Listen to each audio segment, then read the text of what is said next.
On January 12, 2010, a massive 7.0 earthquake struck Haiti, devastating the island and killing over 300,000 people in the process. Over 100,000 homes were destroyed, and an estimated 2 million people left homeless. Haiti's problems were severe, and the earthquake and devastation created new opportunities for predators to take full advantage of the situation and use the tragedy to prey upon the victims for personal gain and profit. The country was declared open for business, and while the Haitian people suffered, the Clintons cashed in.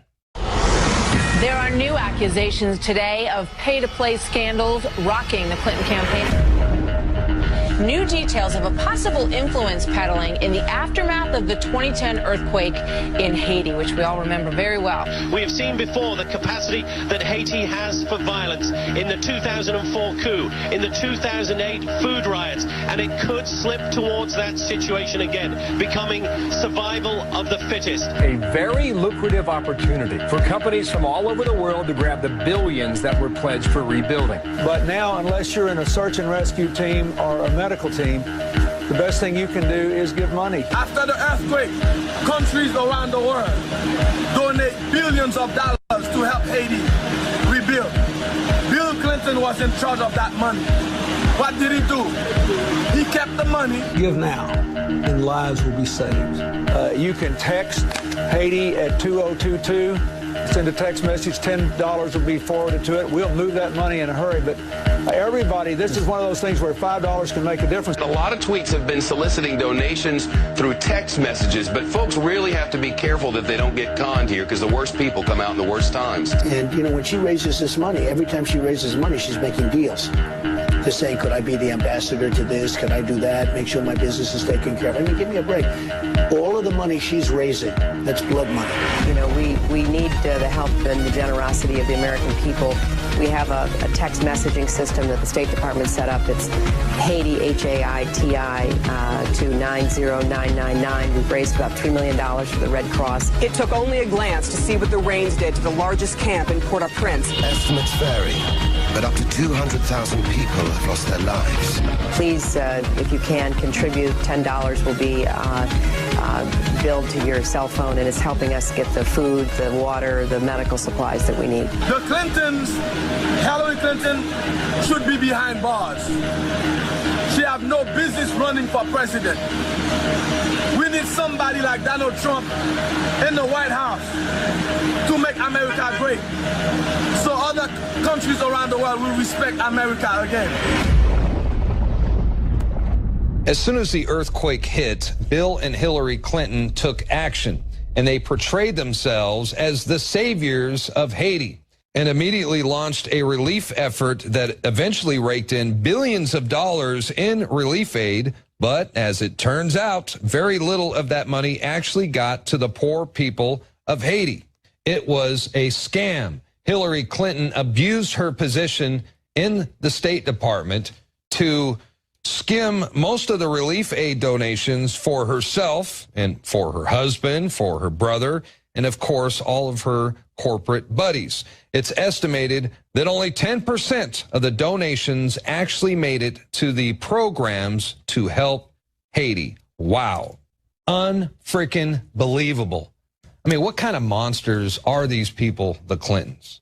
We're talking about, this is organized crime, the Clinton Foundation, which is nothing more than a slush fund. This is a tax-free international money laundering scheme, and maybe the largest criminal enterprise in U.S. history.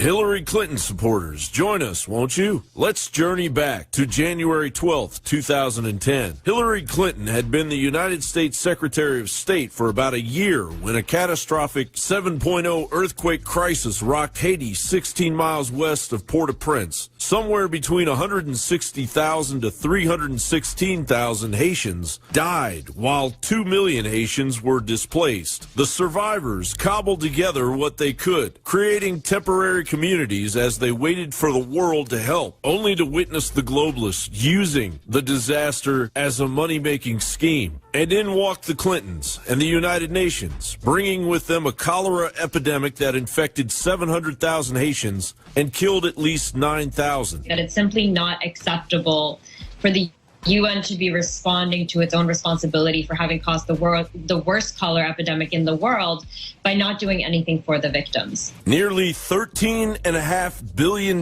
in aid that was mysteriously squandered. We are telling the world of the crimes that Bill and Hillary Clinton are responsible for in Haiti, and we are telling the American people that the over 32,000 emails that Hillary Clinton said she deleted have evidence of the crimes they've committed.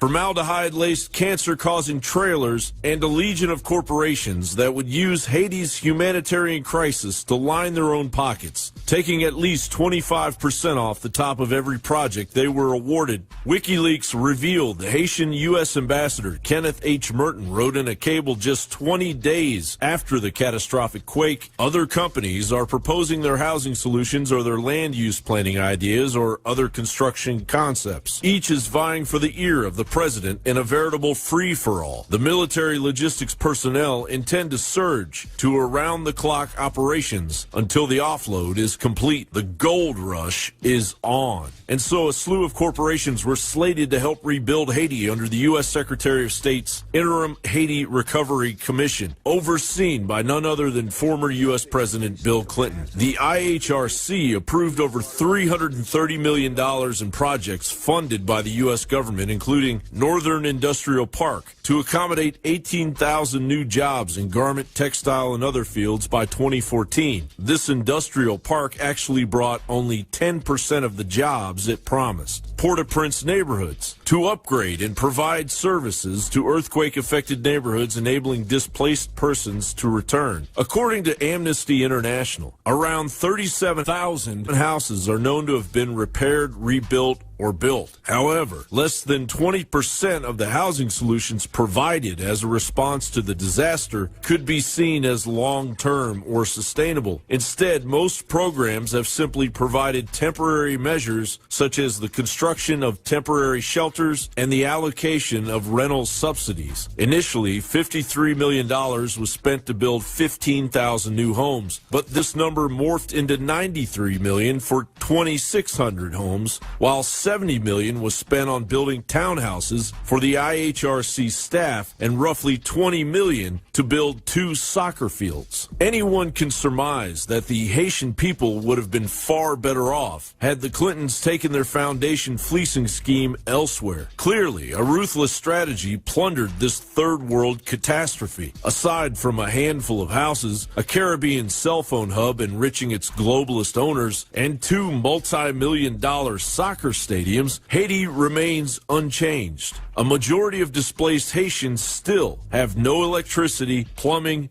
and running water. John Bound for Infowars.com.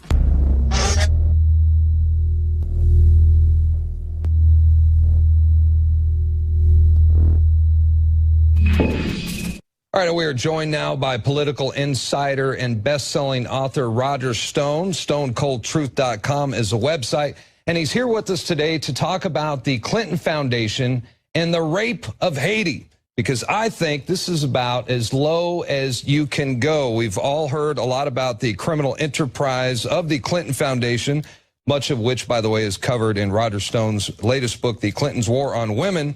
And I think of all the criticism surrounding the corrupt Clinton Foundation, there's no better example of Haiti, because Hillary Clinton screwed those people over big time. Roger Stone, your thoughts? Yeah, this is a story of plunder, and the plunder of people who are devastated by an earthquake. I mean, this is an epic tale of theft. And it indicts both the Clintons and the Bushes because they have a joint charity, which it can only be called a scam. I mean, this is kind of twofold. On the one hand, they spend a small fraction of the $128 million they pulled together for actual on-the-ground activities in Haiti, and then they deliver the contracts to vendors who are cronies who provide substandard work if they provide work at all. There's a Ponzi scam here based in Miami that involves Jeb Bush and the Clintons, where one guy got huge contracts to build housing that never really existed. So this is a classic Clinton ripoff. I don't have to tell you, the Clinton Foundation is not a charity. It's a slush fund. Slush fund. Yeah. It's a criminal enterprise. And you know, when it comes to Haiti, we're talking about one of the largest relief efforts in world history. And Bill and Hillary Clinton were in charge of it all. And 5 years later, Haiti looks like it just got hit by the earthquake yesterday. Where's all that money going? Yeah, no, look, this is profiteering, and it is tragic. Black Lives Matter, unless you live in Haiti, in which case we're going to use your misfortune to fleece the American public and to raise millions, which we can put in our pockets. Yeah. I predicted on InfoWars some weeks ago that Haiti would become one of the major issues in this campaign. I'm told that Mr. Assange at WikiLeaks has a number of documents that relate to Haiti that perhaps we haven't seen yet. So this is going to be a festering sore in the sides of the Clintons. Well, I sure hope so. And I want to read a quote by Donald Trump, who said recently, Hillary Clinton was using the State Department to dole out special favors and access to her friends and donors. It's called pay for play. And Trump has also referred to it as blood money. What are the chances that Donald Trump is going to bring up Haiti in the upcoming debates?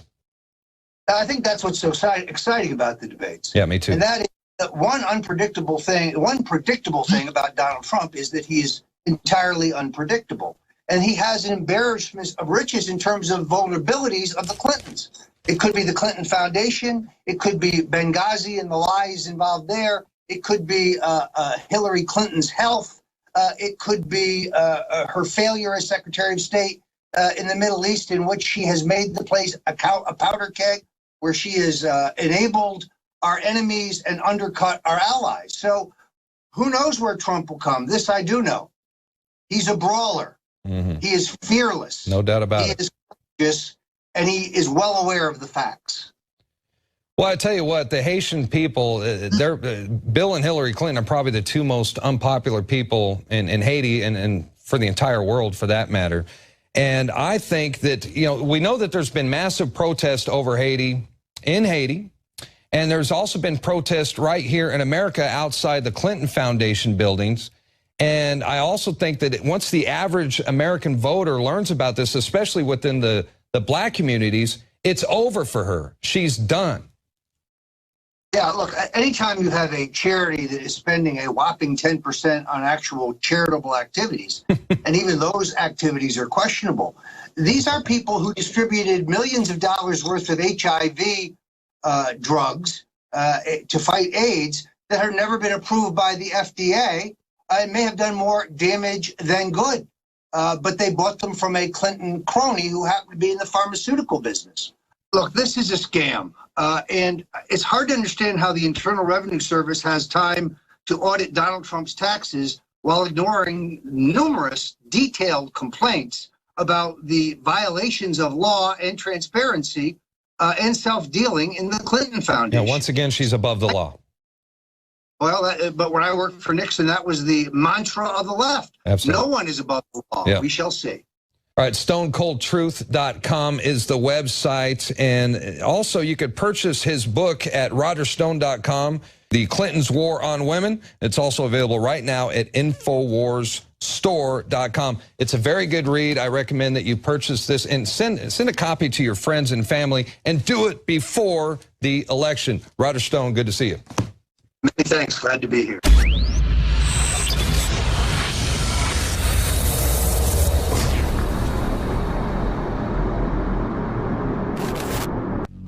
Unfortunately, you've grown up hearing voices that incessantly warn of government as nothing more than some separate, sinister entity that's at the root of all our problems. It's time to stop submitting to this tyranny. It's time to realize that we're being enslaved. Some of these same voices also do their best to gum up the works. They'll warn that tyranny is always lurking just around the corner. Tyranny with a capital T. You should reject these voices. Everything that's been done with torture, rendition, the NDAA, the Patriot Acts 1 and 2, from day one was focused on the American people, period. That's it. It's always been about erasing the Bill of Rights and Constitution and rolling out NSA spying publicly, saying it's for Al-Qaeda, rolling out torture, saying it's for Al-Qaeda, but it's really for the general public, rolling out total control and the end of any underground free market systems in the name of fighting Al-Qaeda, but really shutting down any type of free commerce. This is all about converting us from a free society to a tyranny with a capital T.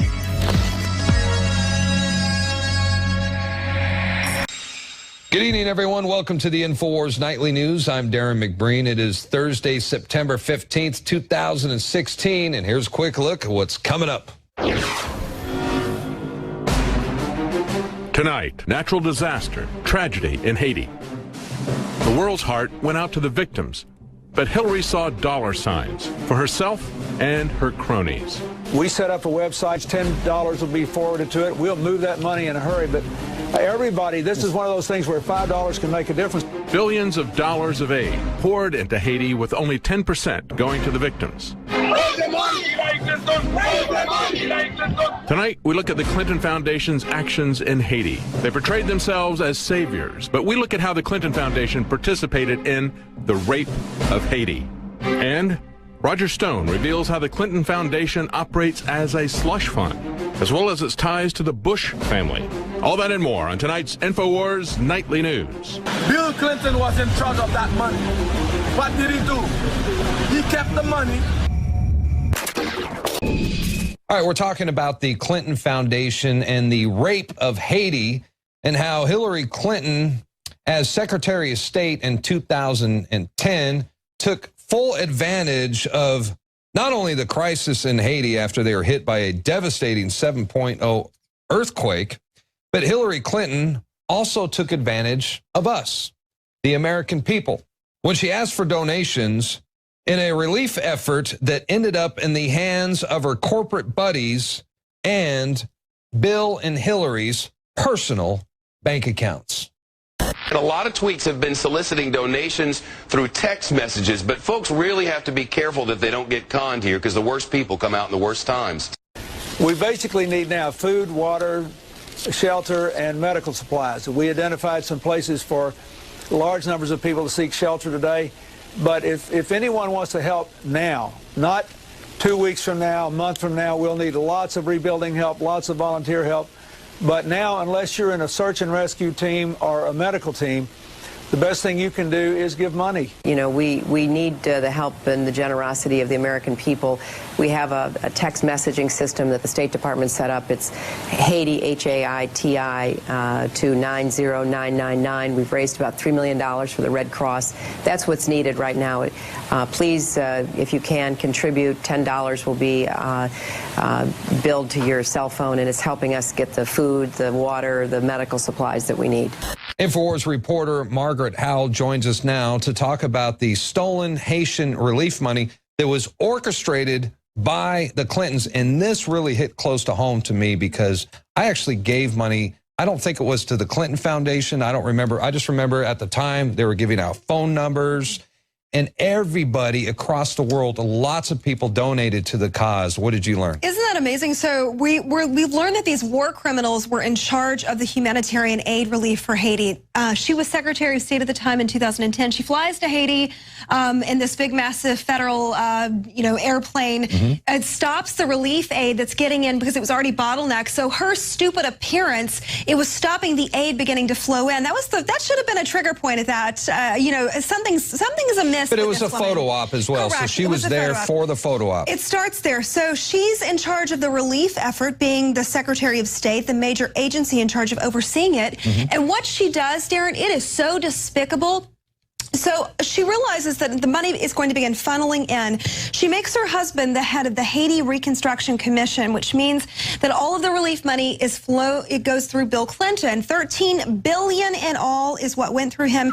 This was supposed to be, we talked about the famous hospital. We'll get to that in a second. Houses, a textile plant, an industrial park. Cheryl Mills was her chief of staff at the time. This woman went to Haiti 30 times in 4 years, and you want to tell me that not a single one of these projects was put into fruition? They built a fraction of the houses they were supposed to build. This hospital, $800 million that she took for a hospital, and we're still waiting on it 6 years later. It's been like 6 years since the earthquake, and it looks like the earthquake just happened yesterday. Seriously? Nothing's been done, and there's also reports that, get this, 10% of the relief money. That's it. That's what went to the Haitian people. Not only that, but Clinton had this vested interest in lining the pockets of her donors as well as her own. So pay-to-play contracts. She basically used her position that was supposed to be used as this ombudsman for aid to give it to these poor people that had lost everything they had. They were living in these USAID tents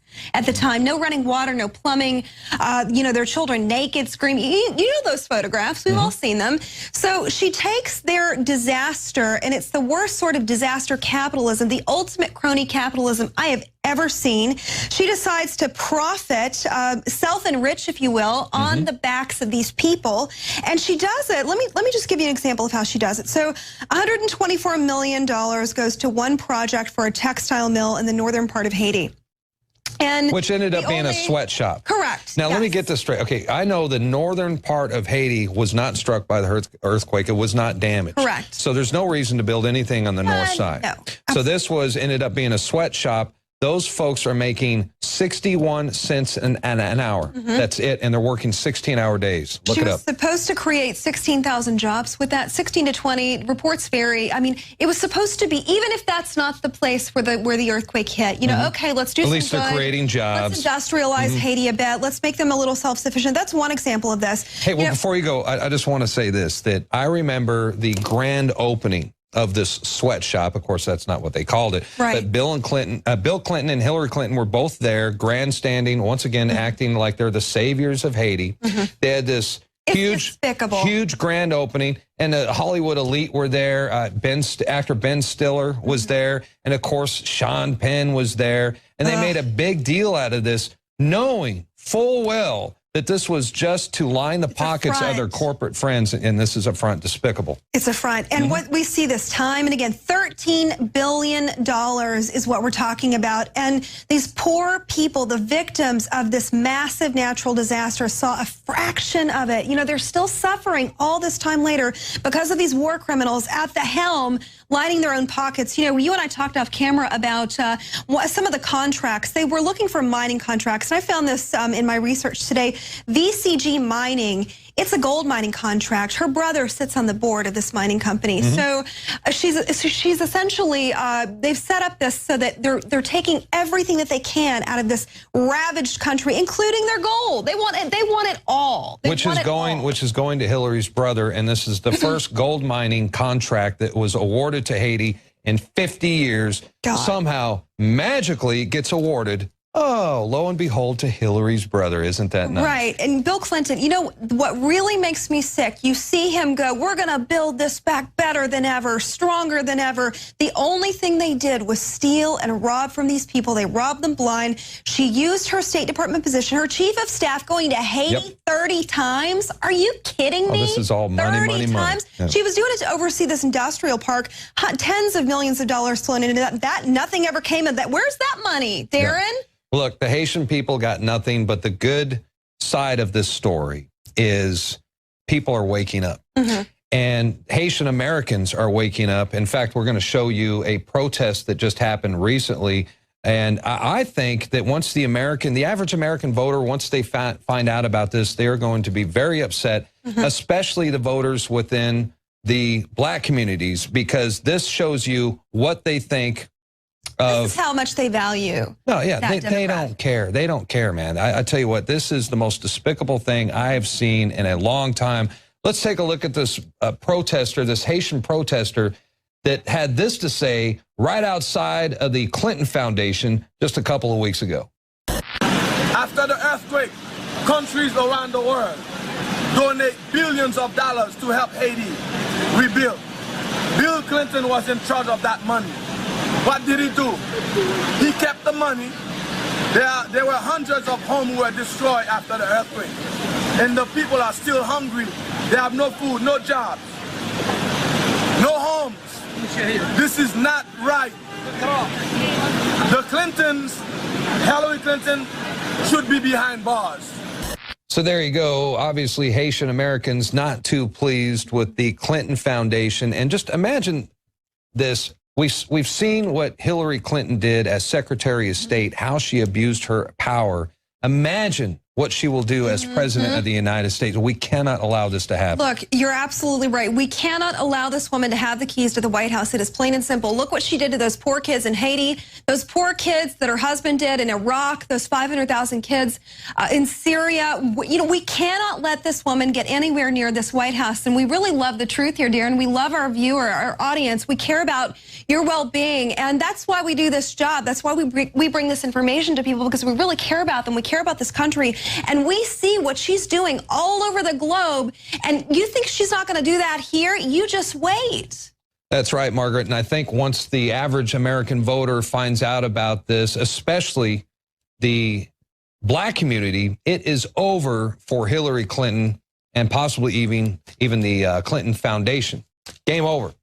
Hillary Clinton is a devious, unprincipled, dishonest, cold-blooded criminal, and not only does she not deserve the vote of the American people, she deserves to be behind bars. Hillary for prison 2016. The InfoWars Nightly News is going to take a quick break right now. We'll be right back. Stick around. Owen Schroyer from Infowars.com. And recently we have been documenting the Islamification of Europe and what this has done to European society and culture. A recent viral video shows Turkish migrants in the Netherlands terrorizing the streets of their cities and their civilians. Now, we got the expected reaction from the left. Specifically, leftist Socialist Party leader Patrick Zummermeyer says that these are just unpolished diamonds. So what we have done here is we have compiled a video of, they're all in Europe, and these are all migrant attacks happening to European citizens. Now, let's go ahead and roll this video, and I will provide a little commentary as we watch what happens when migrants attack in Europe. Jealous that we taking over. You're not That's what. We're in Bury Park today. We're just walking down the high street. There's about 20 or so of us. We're giving out newspapers. We've got our Christian crosses, and we are going through the town centre. We've already had a bit of hostility, but we're marching through. This is a British town, and we are proud to be British. So there you see British citizens going through their own city and being antagonized and mistreated by Muslim migrants. Now here you see more waiting at the border to try to get in. There's a baby. That's the youngest crowd surfer ever. They're crowd surfing their own babies. But you see, this is what the globalists want. They want to frack into our cultures with these waves of immigrants. And as we could see in the first video, they don't want to assimilate. They have an aggressive mindset that they are going to take over Europe. So here we see police trying to man these crowds. Here's another video of more migrants trying to cross over police lines. These are violent people. Now, this is a serious issue that Americans need to realize is going on. Do you want this to happen in your country? Luckily, we aren't a landlocked country like many of these countries in Europe that are facing these problems. But look at what these migrants are doing to the citizens of these countries, the citizens that allow them to come in, the citizens that provide welfare for these people to survive, and this is how they get treated. They get beaten up in the streets, they get taunted in the streets, they get told that their culture is going to be gone, and they're just beaten. Look at this. This is most likely probably after school, some kid walking home from school, a European citizen, and two Muslim migrants find him, and they just decide they're going to beat the crap out of him, just relentlessly. And you can hear the guy filming, laughing about it. You know, he's not going to step in. It doesn't matter that this kid is getting his head kicked in. They're just going to laugh about it. But this is a young man. This is a young man who probably grew up in a very tough society, in chaos. He's never lived in civilized society. And he's jealous when he sees a white European who has any privilege at all, who doesn't understand chaos and oppression. Now, this is unbelievable. This is a video from a migrant camp in Germany. Look at this. Woman tries to pick up a chair to defend herself, and then a guy comes and rips it out of her hand. Look at this. These people get brought into Germany, a chance to be involved in a civilized culture, and then it turns into a WWE match. I mean, what am I watching here? Do you want to get away from your war-torn countries and try to settle in a civilized country, or do you want to behave like animals? Why would we want to assimilate with these people when this is how they behave? Here's another example of a student beating a woman. Now, I give credit to this girl. She defends herself. Look at that tough girl. And then he says, no, go back on the ground. And he's going to go ahead and smash her face into the ground. Here's another example. Look, Islamic culture, in its orthodoxy, has no respect for women, folks, okay? You really don't see anything like this. Listen to this.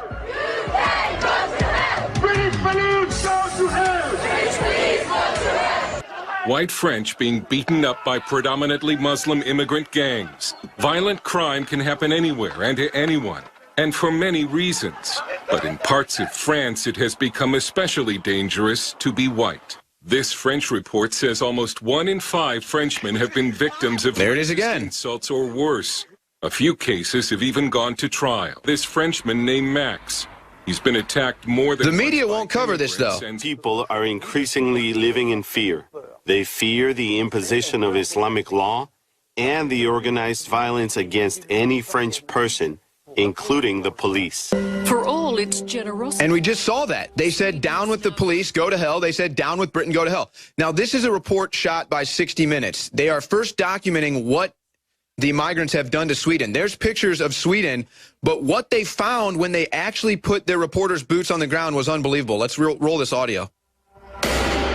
There are now 55 declared no-go zones in Sweden where police have to escort ambulances. That means if you're white or a police officer, you can't go in the zone. Within minutes of us arriving, a group of young men make it clear we're not wanted and deliberately run down our cameraman. Whoops! Nej, men vad fan! Hey. Go on! The police leave, and as we prepare to go, young men masking their faces arrive. Good, you're doing good. You're doing cowards. Good. Yeah. Okay, very good. Take it easy. Okay, you too. The police leave, then they step up and they hide their face and throw objects at cameramen and kick them just because they're white media. No, we are leaving, but you don't need to hurt us. There's no need to be unkind. Hey, no. 60 Minutes even admit they weren't expecting this type of reaction. They didn't expect the minute they arrived to start being harassed. They didn't expect that their experience there would include being terrorized by migrants. They just went there to document what was going on, and then they end up getting completely bullied by these people. Now, this is a video from Italy where a bunch of migrants decided that they were just going to raid whatever this little restaurant is. Look at this. Just swarming.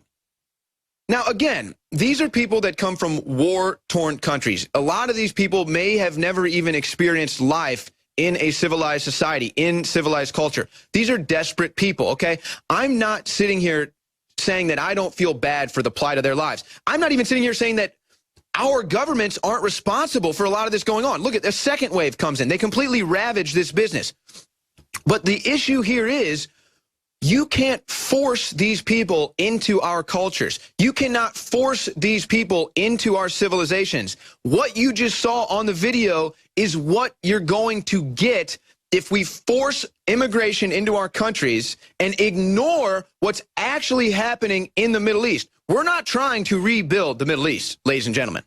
If you look at our foreign policies, if you look at what we've done with proxy wars in the Middle East, we have not helped rebuild the Middle East. We have destabilized that region. And that is what is causing all of these refugees to try to escape that region. And of course, it's our foreign policy with wars and false narratives that makes these people so mad, that makes these people hate us so much, that the very sight of a white person, whether it be European or American, they hate you.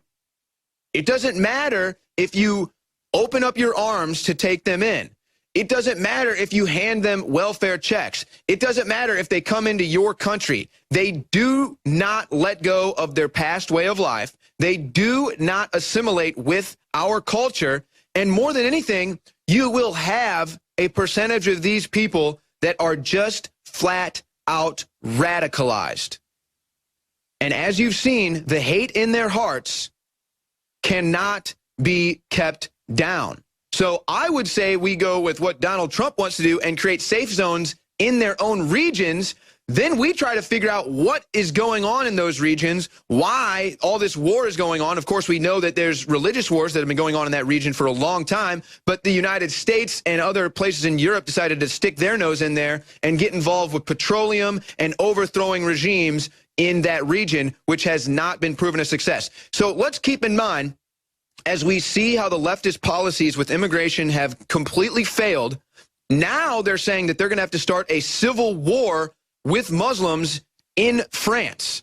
This is what is going on in Europe. This is the liberal agenda, and it has nothing to do with taking these people in. They don't care about their well-being. It's all about a voter block. It's all about getting these desperate people in, getting them on the government handout, and then getting them to vote for liberal policies. We are not going to let this come to our country. We have to realize the problem, and we have to cut it off at its head. We're not going to listen to Bill Clinton when he says rebuild Detroit with Syrians. We're going to rebuild Detroit with Americans. We're not going to listen to Hillary Clinton, who says bring in 100,000 Syrian refugees from Syria. How about we fix the war, get out of that region, and stop this country from falling to Islam? The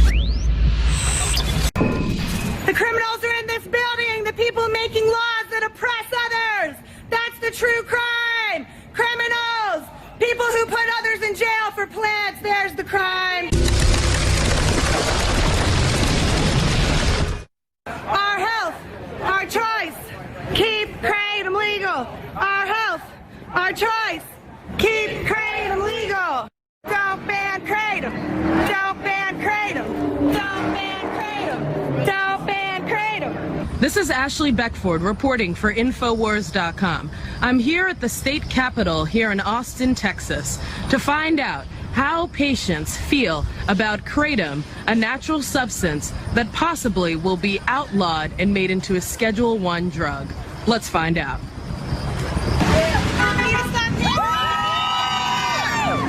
What is Kratom?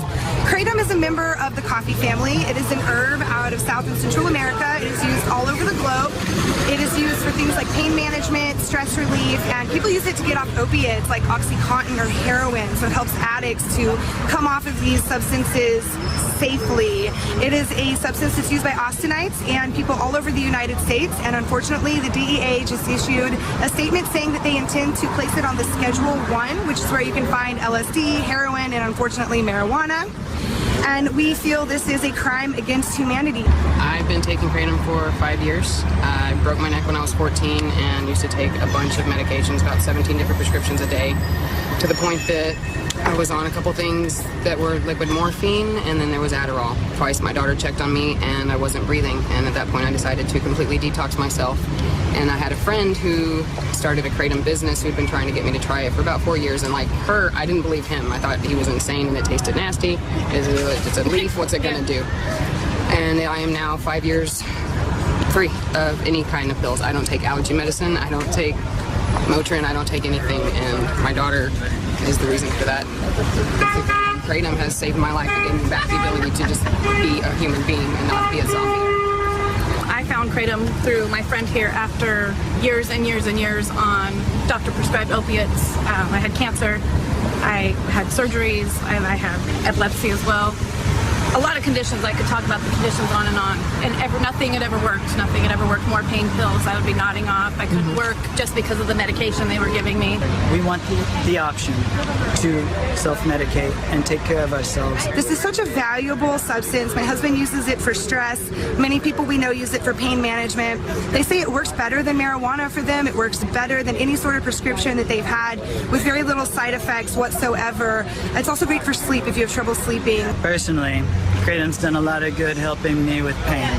I've ripped my knee, I've had a hernia, I've had all sorts of degenerative back issues and arthritis. And as far as it goes, it's been one of the only things that could actually help with my pain. There's a difference between that which is legal and illegal and that which is ethical and unethical. And just because the government makes it illegal and it is a Schedule I, doesn't mean you still won't be able to access it. However, there's going to be a lot more risk involved. There's different strains and they have different alkaloids with different properties. So when I'm managing my fibro and my sciatica and my arthritis and mood issues because of all the fibro, I can tweak the strain that I take to match the symptoms that I'm having at that time. And my fear is if we're going to have a pill rammed down our throats, we won't be able to adjust the dose and how we take it. Right. So they're going to be completely stripping that freedom away from us. I mean, I was diagnosed with fibromyalgia and arthritis 20 years ago. And since taking Kratom for 2 years, I don't need the prescriptions. I managed to help my mother after having both of her knees replaced. She was addicted to nasty pharmaceuticals and covered in rashes and walking around like a zombie. She wasn't functioning. She was as miserable as could be, and she finally came to me and I said, "Mom, you know this is what I do, right? This is the chance to give it a fair shot at the board." She tried it. Changed everything for her. In 3 days, she was off the medicine, and in under 3 months, she was off the Kratom. A member of the Coffee family does not belong on Schedule I. It simply does not. And we have a right to our own health care. We simply have that right. No one has a right to come in and tell us what to do with our bodies. And this is just another example of egregious oversteps of the federal government. Fewer people should be in bars, especially people who are recovering addicts. So we want to make sure people have a safe option. I do not take any medicines at all anymore. No prescriptions, not even ibuprofen, nothing. Just Kratom. I think it's a cure. A lot of us don't take the Kratom every day. We don't need it every day. We use it responsibly, like medicine. We don't use it to get high. We need it to get by in life because sometimes we hurt. People still use marijuana even though it's illegal in Texas.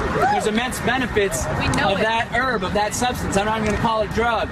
So if they do make it illegal, people will continue to use it. And then more than ever, we need to rally together to make sure not only people still have access to it, if somebody wants to be an entrepreneur on the black market, all power to you. But also if somebody gets in trouble, we need to be there for them. Bail them out.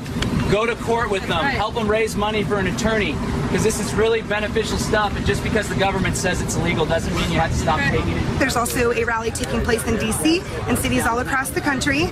And if they decide to go forward with this and place it on Schedule I on September 30th, we are going to be asking our state lawmakers nullify this the same way they've been nullifying marijuana across the country.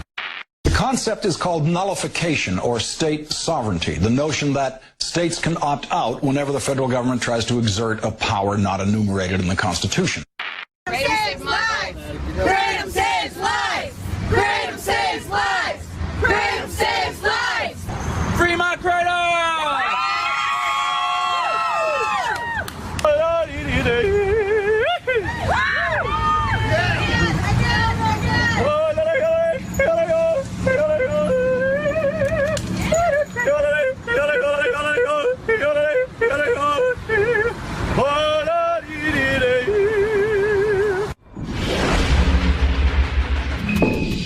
All right, folks, and you can watch that full report at Infowars.com. That's going to do it for tonight's broadcast. The Infowars Nightly News will return, Lord willing, tomorrow evening, 7 o'clock p.m. Central. Until then, Have a blessed evening, and we'll see you back right here tomorrow. Good night.